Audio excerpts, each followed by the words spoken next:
Hi guys, in today's video, I'll be ranking every Iron Maiden album. Iron Maiden has 16 studio albums. I think that every one is a perfect album. Now, if any other band would have one of their albums, it would be their best album, in my opinion. So it's really hard to decide which one's worst and which ones are best.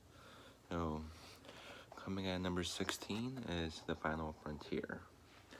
To me, this album is just not like on par with some of their other stuff, and it's like a space album, and to me it's just not as good, and there's super long songs in it.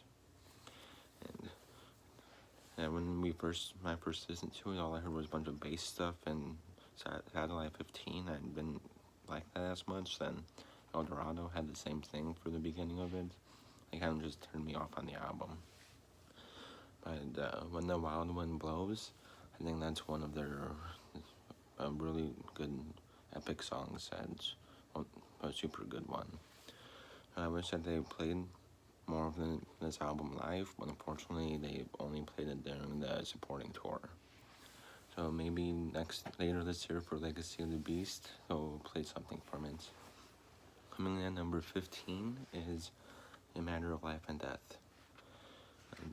Now this album is really good, in my opinion, but like I said before, I have to pick one sad or below the other ones.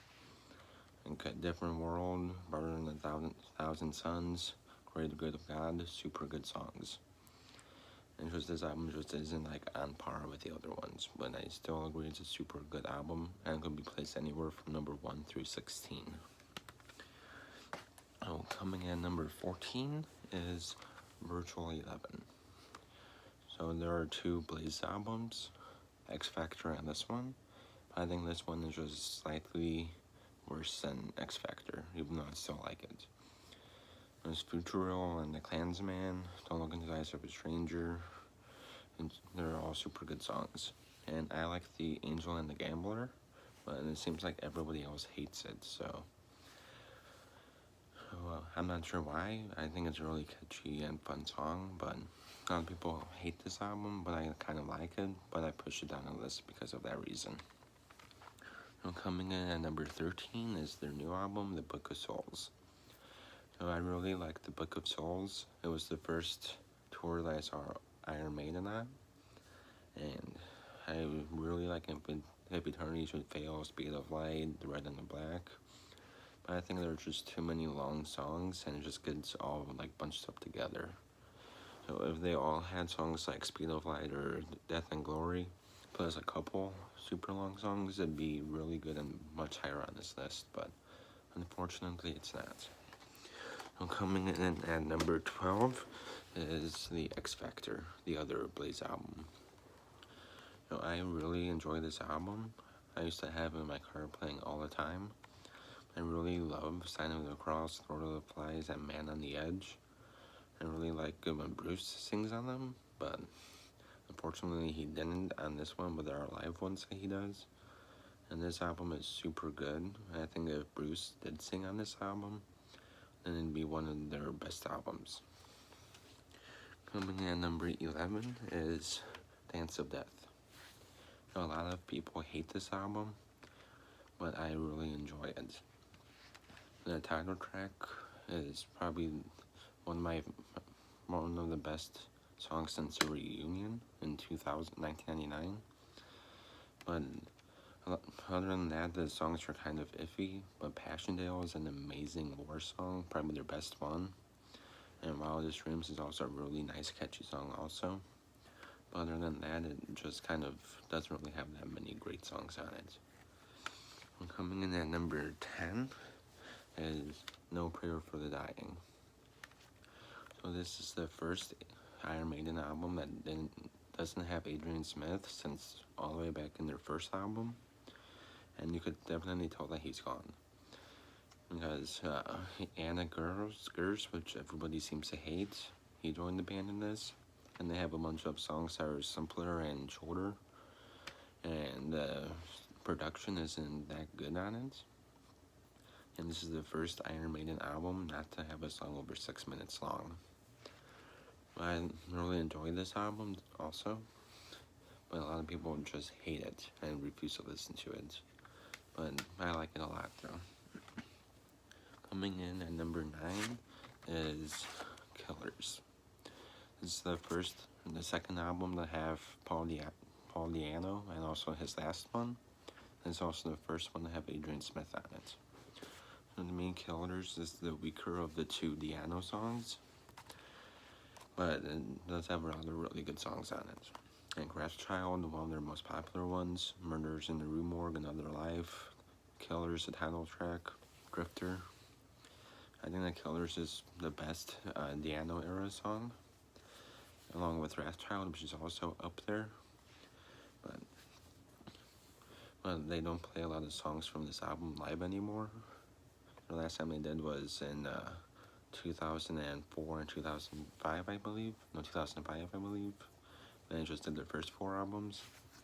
So I wish I could see that one, but I was too young, unfortunately. But this album is one of their classic Iron Maiden albums. Coming up next is Fear of the Dark. Well, this is the last album to have Bruce Dickinson on it until he rejoined for Brave New World. And to me, Fear of the Dark is extremely good. It has a bunch of outstanding songs in it. Almost every song could be like a concert staple, like Fear of the Dark is. And a lot of people also don't like it since Adrian Smith isn't on it and Hannah Girls is on it. But I think it's underrated, and that's why I put it up this high. And a lot of people hate the title track Fear of the Dark, which it's been played in almost every single tour since it came out. And I really enjoyed this album. Coming up next is Iron Maiden's self-titled album, Iron Maiden. So this is the first album that they've ever made, and has a bunch of really good songs that they've had, like Prowler, Sanctuary, Running Free, Phantom of the Opera, Iron Maiden. It has Transylvania, their best instrumental song in my opinion, and it has most of their early songs that are super good. I think that since they already had most of the stuff from Iron Maiden and Killers written already, they chose the better songs for this one and put the others on Killers. That's just me, personally, but I think this one's the better of the two Di'Anno ones. Coming up next is Brave New World. To me, this is the greatest comeback album of all time and reunion album of all time. It featured Bruce Dickinson for the first time since Fear of the Dark, and featured Adrian Smith for the first time since Seventh Son of a Seventh Son. And this has some of the best post-2000 songs on it, like The Wicker Man, Ghost of the Navigator, the title track, Blood Brothers. It has a bunch of superb songs on it, and usually for every tour they play at least one song from this album. Okay, coming up at number 5 is Summer in Time. And for the next 5 albums, people could switch them everywhere and nobody will notice because they're that good. But to me, Summer in Time comes in at the bottom 5 of these next 5. But it's still a super good album. Called Summer in Time, Wasted Years, Heaven Can Wait, Alexander the Great, Stranger in the Strange Land. You can play this album on repeat non-stop and never get tired of it. And I just wish that they would have recorded this tour or shot a video of this tour so people could see it that didn't get a chance to see it. Coming at number 4 is Seventh Son of a Seventh Son. And to me, this is my personal favorite Iron Maiden album, because it's the first one I started listening to after I liked them.